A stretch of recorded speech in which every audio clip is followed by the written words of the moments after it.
Arbenz ran on this ticket that says, we want to get the land back to the people. And once he took power, he was implementing policies that would do exactly that, give the land rights back to the people.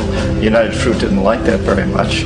And so they hired a public relations firm, launched a huge campaign in the United States to convince the United States people, the citizens of the United States, and the press of the United States, and the Congress of the United States, that Arbenz was a Soviet puppet, and that if we allowed him to stay in power, the Soviets would have a foothold in this hemisphere. And that at that point in time was a huge fear on everybody's mind, the Red Terror, the Communist terror.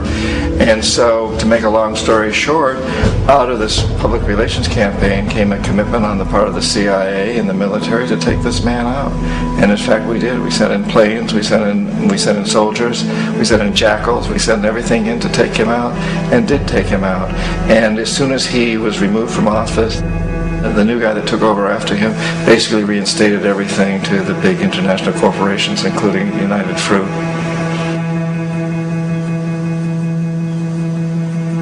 Ecuador for many, many years had been ruled by pro-U.S. dictators, often relatively brutal. Then it was decided that they were going to have a truly democratic election. Jaime Roldos ran for office, and his main goal, he said, as president would be to make sure that Ecuador's resources were used to help the people. And he won, overwhelming, by more votes than anybody had ever won anything in Ecuador. And he began to implement these policies to make sure that the profits from oil went to help the people. Well, we didn't like that in the United States. I was sent down as one of several economic hitmen to change Roldos, to corrupt him, to bring him around, to let him know, okay, you can get very rich, you and your family, if you play our game, but if you continue to try to keep these policies you've promised, you're going to go. He wouldn't listen.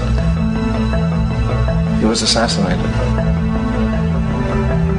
As soon as the plane crashed, the whole area was cordoned off. The only people that allowed in were U.S. military from a nearby base and some of the Ecuadorian military. When an investigation was launched, two of the key witnesses died in car accidents before they had a chance to testify. A lot of very, very strange things that went on around the assassination of Jaime Roldos.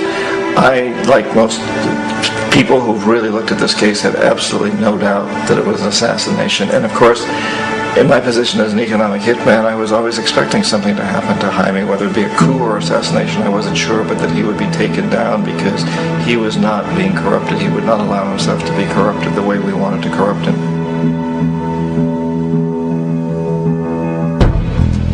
Omar Torrijos, president of Panama, was one of my favorite people. I really, really liked him. He was very charismatic. He was a guy who really wanted to help his country. And when I tried to bribe him or corrupt him, he said, look, John, he called me Juanito. He said, look, Juanito, I don't need the money. What I really need is for my country to be treated fairly. I need for the United States to repay the debts that you owe my people for all the destruction you've done here. I need to be in a position where I can help other Latin American countries win their independence and be free of this terrible presence from the north that you people are exploiting us so badly. I need to have the Panama Canal back in the hands of the Panamanian people. That's what I want. And so, leave me alone. Don't try to bribe me. It was 1981. And in May, Jaime Roldos was assassinated. And Omar was very aware of this. Torrijos got his family together and he said, I'm probably next. But it's okay, because I've done what I came here to do. I've renegotiated the canal. The canal will now be in our hands. He just finished negotiating the treaty with Jimmy Carter.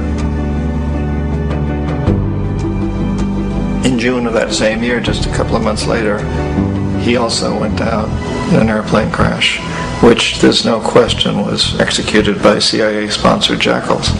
Tremendous amount of evidence that one of Torrijos' security guards handed him at the last moment as he was getting on the plane a tape recorder, a small tape recorder that contained a bomb.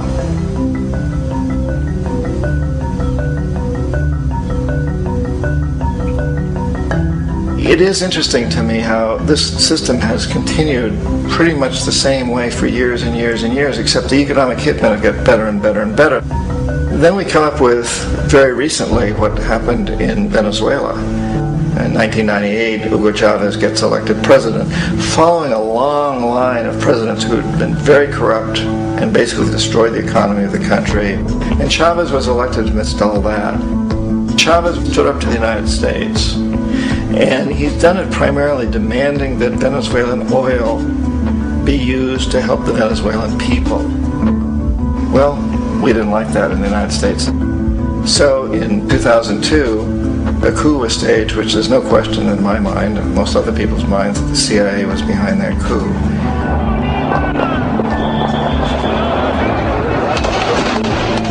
The way that coup was fomented was very reflective of what Kermit Roosevelt had done in Iran, of paying people to go out into the streets, to riot, to protest, to say this Chavez is very unpopular. You know, if you can get a few thousand people to do that, television can make it look like it's the whole country, and things start to mushroom. Except in the case of Chavez, he was smart enough, and the people were so strongly behind him that they overcame it, which was a phenomenal moment in the history of Latin America.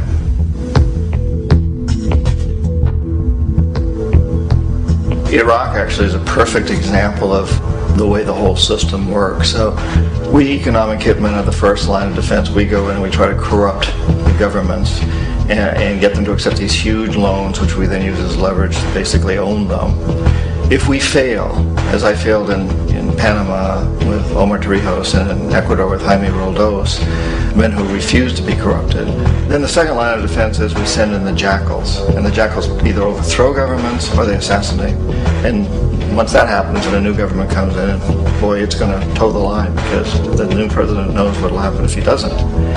In the case of Iraq, both of those things failed. Economic hitmen were not able to get through to Saddam Hussein. We tried very hard. We tried to get him to accept a deal very similar to what the House of Saud had accepted in Saudi Arabia, but he wouldn't accept it. And so the jackals went in to take him out. They couldn't do it. His security was very good.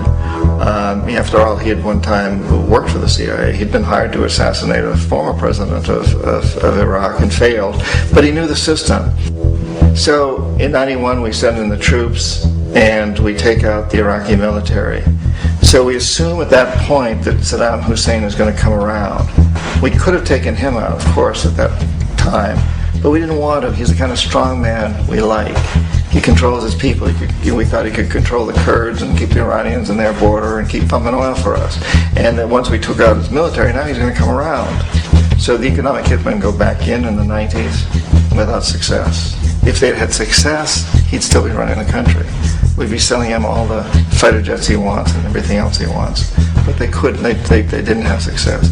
The jackals couldn't take him out again, so we sent the military in once again, and this time we did the complete job and took him out, and in the process created for ourselves some very, very lucrative construction deals. We had to reconstruct a country that we essentially destroyed, which is a pretty good deal if you own construction companies, big ones.